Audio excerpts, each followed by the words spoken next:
اعوذ باللہ من الشیطان الرجیم، بسم اللہ الرحمن الرحیم۔ دوستو، آج کی اس لیگل ویڈیو میں ہم ویلڈ میرج کو ڈسکس کریں گے، درست نکاح کو ڈسکس کریں گے کہ ویلڈ میرج کون سی شادی ہوتی ہے۔ دیکھیں جی، ایسی شادی جو کہ قانونی طور پر اور شرعی طور پر بالکل درست ہو اور اس میں کوئی بھی لیگل امپیڈیمنٹ موجود نہ ہو، تو ایسی شادی، ایسا نکاح درست نکاح کہلاتا ہے۔ یعنی ایسا نکاح جس میں ایک سائڈ سے آفر بھیجی جاتی ہے، ایک سائڈ سے پرپوزل کو بھیجا جاتا ہے اور دوسری سائڈ سے اس آفر کو، اس پرپوزل کو ایکسیپٹ کیا جاتا ہے، یعنی ایجاب و قبول کیا جاتا ہے۔ اور یہ جو ایجاب و قبول ہوتا ہے must be in the same meeting, یعنی ایک ہی میٹنگ میں، ایک ہی مجلس میں وہ ایجاب و قبول ہونا چاہیے۔ اور یہ جو ایجاب و قبول ہونا چاہیے must be in the presence of two adult Muslim witnesses, یعنی کہ دو گواہان ہوں گے جو کہ مسلمان ہوں گے، ان کی موجودگی میں ایجاب و قبول ہونا چاہیے۔ اور اگر دو مرد گواہان موقع پر موجود نہیں ہیں تو ایک مرد گواہ اور دو فیمیل وٹنسز کی موجودگی میں بھی وہ ایجاب و قبول کیا جا سکتا ہے۔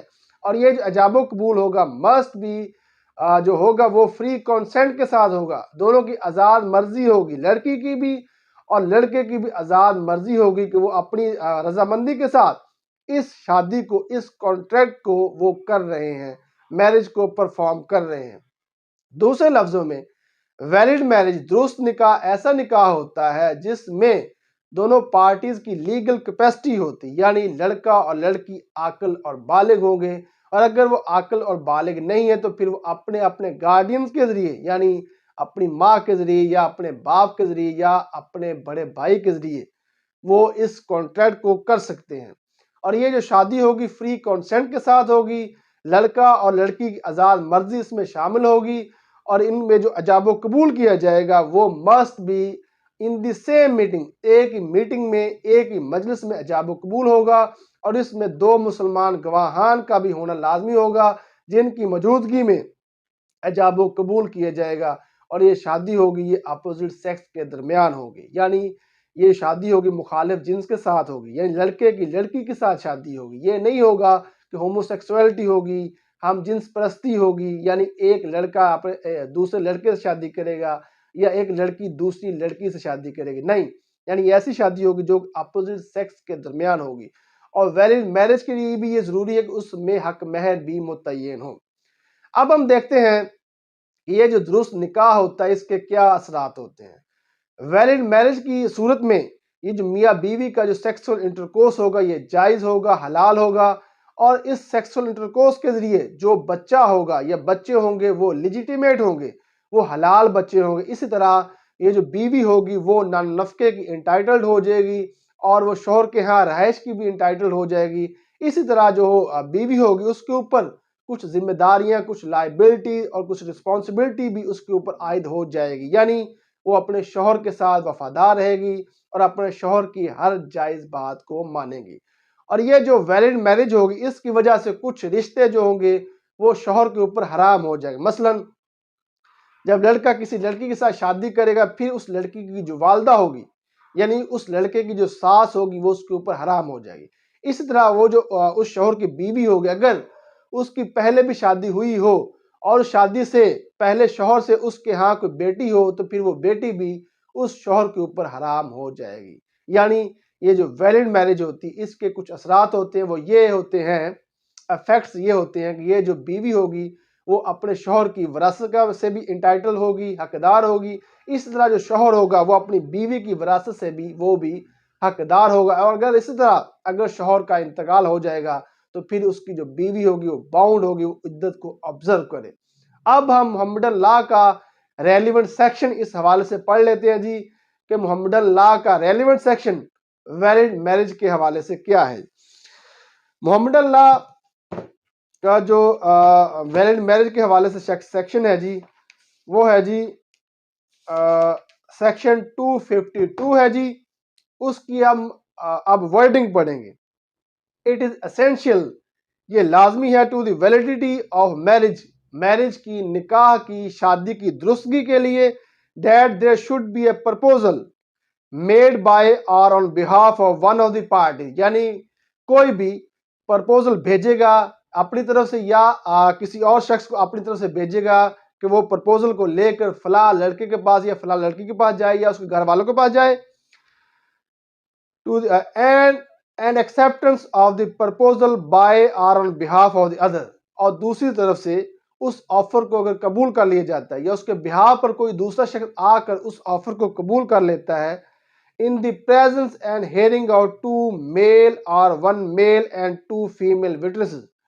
اور یہ جو آفر اینڈ ایکسیپٹنس ہوگی، یہ ایجاب و قبول جو ہوگا، یہ 2 مسلم میل وٹنسز کی موجودگی میں ہوگا. اور اگر 2 مسلم میل وٹنسز موقع پر موجود نہیں ہے تو پھر 1 میل وٹنس اور 2 فیمیل وٹنسز کی موجودگی میں ہوگا جی ایجاب و قبول. وہ must be sane and adult Mohammedans. اور وہ جو گواہان ہوں گے اور وہ جو شادی کرنے والے ہوں گے وہ دونوں اڈلٹس ہوں گے، دونوں عاقل اور بالغ ہوں گے، اور گواہان بھی عاقل اور بالغ ہوں گے. اور اگر جن کی شادی ہو، لڑکے اور لڑکے کی شادی ہو رہی ہے، اگر وہ عاقل اور بالغ نہیں ہے تو پھر وہ اپنے گارڈینز کے ذریعے وہ شادی کر سکتے ہیں جی. The proposal and acceptance must both be expressed. یہ جو ایجاب و قبول ہونا چاہیے واضح الفاظ میں ہونا چاہیے. ایٹ ون میٹنگ، ایک ہی میٹنگ میں ہونا چاہیے. Proposal made at one meeting, یہ جو پرپوزل آفر جو ہے اگر ایک میٹنگ میں کی جائے. And an acceptance made at another meeting, اور یہ جو قبول کرنا، ایکسیپٹنس کرنا، ایکسیپٹ کرنا ہے، یہ اگر دوسری میٹنگ میں ہو تو پھر do not constitute a valid marriage. پھر یہ جو شادی ہوگی وہ درست شادی نہیں ہوگی. ٹھیک ہو گیا. اور اس حوالے سے مسلم فیملی لاز آرڈیننس 1961 کا سیکشن 5 بھی ہے جی، اسے بھی اب ہم اس حوالے سے پڑھ لیتے ہیں جی کہ وہ اس حوالے سے کیا کہتا ہے. کہتا ہے جی ویلڈ میرج، درست نکاح کوئی بھی اگر ہوگا تو وہ مسٹ بی رجسٹرڈ ہوگا. سیکشن 5 ہے جی مسلم فیملی لاز آرڈیننس 1961 کا. وہ کہتا ہے رجسٹریشن آف میرجز، شادی کو رجسٹر کرنا. ایوری میرج سولمنائزڈ انڈر مسلم لا، کوئی بھی شادی جو کہ مسلم لا کے تحت کی گئی ہو، شیل بی رجسٹرڈ، وہ رجسٹر کی جائے گی in accordance with the provision of this ordinance. یعنی فیملی لاز آرڈیننس 1961 کے جو پروویژن ہے اس کے مطابق اس شادی کو رجسٹرڈ کیا جائے گا. اور اگر یہ شادی رجسٹر نہیں کی جاتی تو پھر کیا ہوگا جی 3 ماہ کی سزا ہوگی جی which will extend to 3 months. 3 ماہ کی سزا ہو سکتی ہے کہ شادی کو، نکاح کو رجسٹر نہ کرایا ہو، اور 1000 کا جرمانہ بھی ہو سکتا ہے. لیکن پنجاب میں یہ ہے جی اگر شادی کو رجسٹر نہیں کروایا جاتا، نکاح کو رجسٹر اگر نہیں کروایا جاتا تو پھر 3 ماہ کی سمپل امپریزنمنٹ ہو سکتی ہے، اور ساتھ میں 1 لاکھ روپے کا جرمانہ بھی، 1 لاکھ روپے تک کا جرمانہ بھی ہو سکتا ہے. اب ہم مزید اس حوالے سے محمد اللہ کا سیکشن ہے جی وہ ہے جی 265، وہ بھی ہم اس حوالے سے پڑھ لیتے ہیں جی ویلڈ میرج کے حوالے سے کہ وہ اس حوالے سے کیا کہتا ہے. افیکٹ آف ویلڈ میرج، درست نکاح کے اثرات کیا ہو گئے جی. A valid marriage confers upon the wife the right of dower. یہ جو درست نکاح ہوگا یہ عورت کو، یہ بیوی کو حق مہر کا رائٹ دے دے گا. Maintenance and residence in her husband's house, اور نان نفقے کا بھی رائٹ دے دے گا بیوی کو، اور ہسبینڈ کے گھر میں رہائش کا بھی حق اس بیوی کو مل جائے گا جی. And imposes on her the obligation to be faithful and obedient to him. اور اس کے ساتھ ساتھ کچھ ذمہ داریاں، کچھ رسپانسبلٹی بھی اور لائبلٹی بھی اس عورت کے اوپر، اس بیوی کے اوپر عائد کر دی جائے گی کہ وہ اپنے شوہر کے ساتھ فیتھفل رہے گی، وفادار رہے گی. اینڈ اوبیڈینٹ ٹو ہم، اور اس کے ساتھ وہ یا اس کے لیے وہ فرما بردار بھی رہے گی. اینڈ ٹو ایڈمٹ ہم ٹو سیکسول انٹرکورس، اور اسے کے ساتھ وہ انٹرکورس کرنے کے لیے اسے تسلیم بھی کرے گی کہ یہ میرا شوہر ہے، اسے حق حاصل ہے کہ وہ میرے ساتھ انٹرکورس کر سکتا ہے. اینڈ ٹو آبزرو دا عدت، اور اگر اس کے شوہر کا انتقال ہو جاتا پھر وہ عدت بھی آبزرو کرنے کی پابند ہوگی.